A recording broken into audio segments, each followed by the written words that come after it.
지난 10월의 어느 늦은 밤, 채림 씨는 당혹스러운 메시지를 받았다고 합니다. 모르는 카톡이 왔어요. 저기 뭐 혹시 바쁘나요? 이렇게 왔는데 제가 누구신데요? 그랬더니 이렇게 연락하면 안 되는 거 아는데 호감이 있어서 연락을 했다. 사랑한 남자라는 닉네임으로 말을 걸어온 그는 채림 씨를 잘 아는 듯 보였습니다. 저기 누구세요? 바쁘나요? 누구신데요? 그쪽 보고 마음에 들어서요. 프로필 사진 속 인물은 눈에 띌 만큼 호감형의 남자였지만 채림 씨는 도무지 기억나는 게 없었다고 합니다. 절 언제 보셨는데요? 좀 됐는데 혹시 애인 있나요?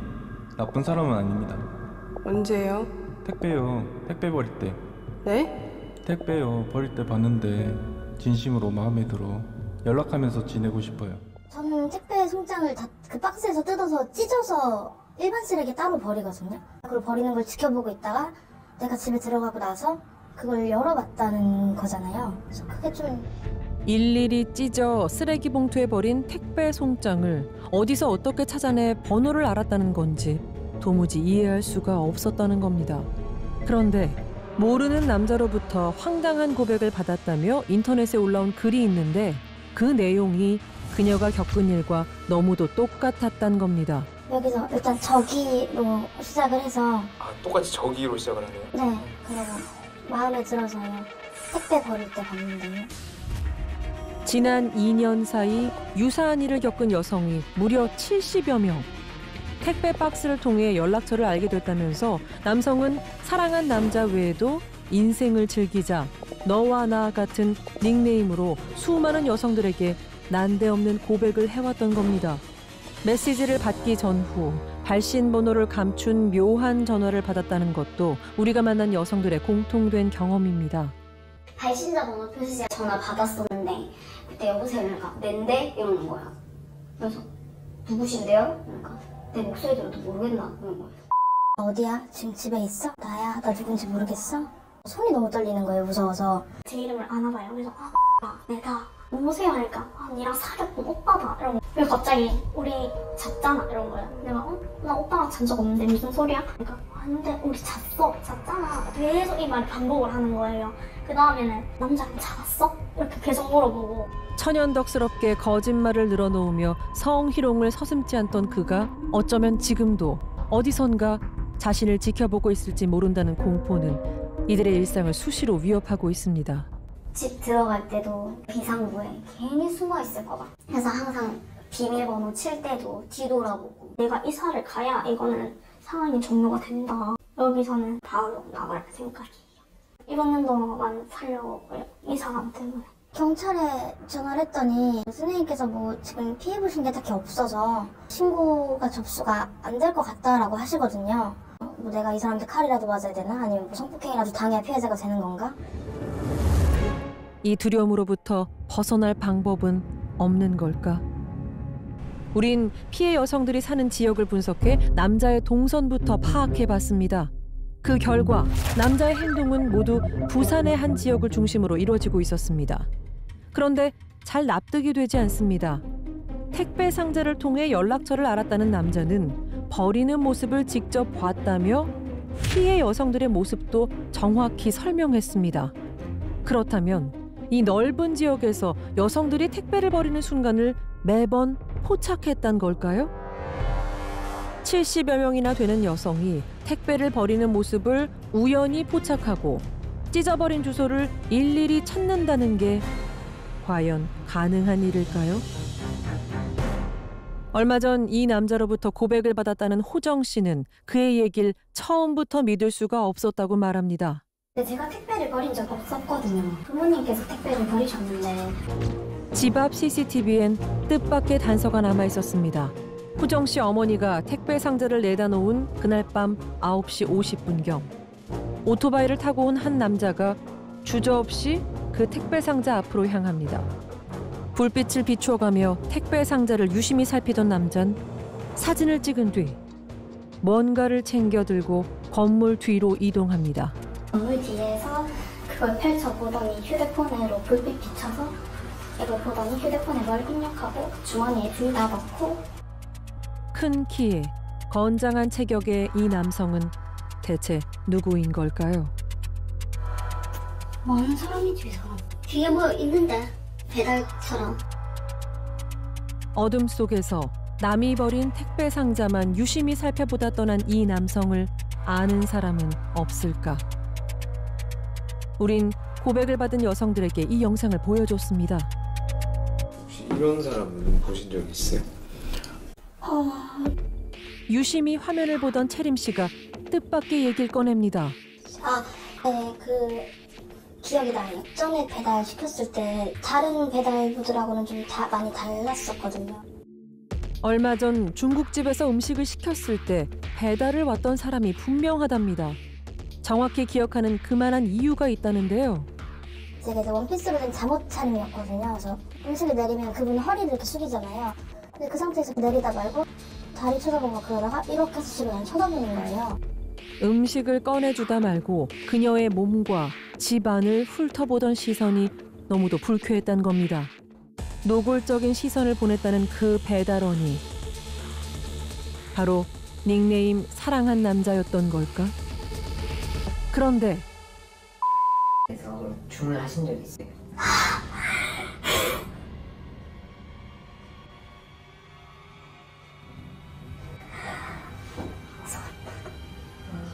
여기서 시켜먹은 적 있죠. 근데 저는 그 집에서 4-5번 정도 시켜먹었던 적이 있어요. 그리고 중국집을 이용할 때는 거기밖에 이용한 적이 없어서. 놀랍게도 의문의 남자로부터 고백을 받은 여성들 대부분이 바로 그 중국집에서 음식을 배달해 먹은 일이 있단 겁니다. 우린 그 중국집을 찾아가 봤습니다. 가게 입구에 세워진 오토바이는 CCTV 속 그 남자가 타던 것과 디자인은 물론이고 바구니 아래 그물의 형태까지 똑같았습니다. 그런데 마침 중국집에서 나와 오토바이에 오른 인물 역시 CCTV 영상 속 그 남자와 너무도 비슷해 보입니다. 우린 그가 70여 명의 여성들에게 고백 메시지를 보냈다는 그 남자가 맞는지 직접 확인해 보기로 했습니다. 우선 인근의 원룸 하나를 빌려 20대 여성이 혼자 사는 집처럼 꾸몄습니다. 제작진의 휴대폰 번호가 적힌 택배 송장을 붙인 빈 택배 상자도 건물 앞에 내놨습니다. 그리고 네, 여기 길인데요. 1인 세트 하나만 주세요. 네, 알겠습니다. 네. 해당 중국집에 주문 전화를 건 지 몇 분 뒤 아까 봤던 그 남자가 도착했습니다. 그런데 오토바이에서 내린 그가 자연스럽게 향한 곳은 문 앞에 놓인 택배 상자 앞. 이번에도 한참 동안 그 상자를 살핀 뒤에야 그는 음식을 주문한 집으로 향했습니다. 누구세요? 만약 이 남자가 바로 닉네임 사랑한 남자라면 이미 그의 머릿속엔 택배 상자에서 본 제작진의 이름이 입력돼 있을 겁니다.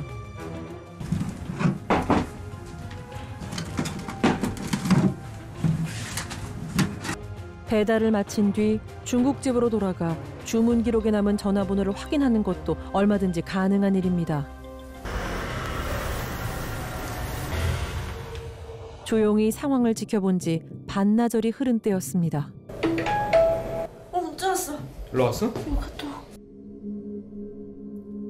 메시지를 보낸 사람은 닉네임 사랑한 남자. 저기 바쁘나요? 택배 버릴 때 봤는데 마음에 들어서 택배 박스 버릴게요. 저를 봤다고요?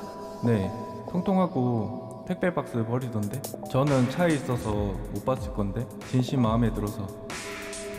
우리가 찾던 그 문제의 남자입니다. 얼마 지나지 않아 전화벨이 울립니다. 여보세요? 매장 누구세요? 오빠 원한다. 모르겠는데요. 누구시죠? 나 벌써 잊었어? 응?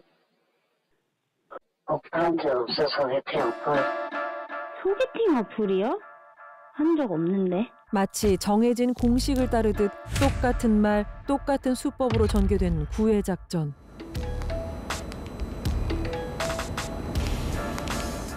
우린 그의 얘기를 듣기 위해 단둘이 드라이브를 하고 싶다는 그와 만나기로 했습니다. 약속 장소 앞에 차 한 대가 멈춰 섭니다.